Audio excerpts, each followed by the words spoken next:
அழகே உன்னை காணாமல் அன்னம் தண்ணீர் தொடமாட்டேன்.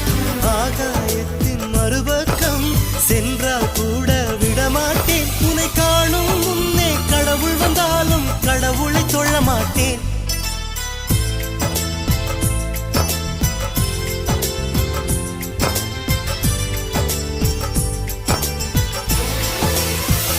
எங்கோ ஓர் சாலை வளைவில் உன் பிம்பம் தொலைந்ததடி.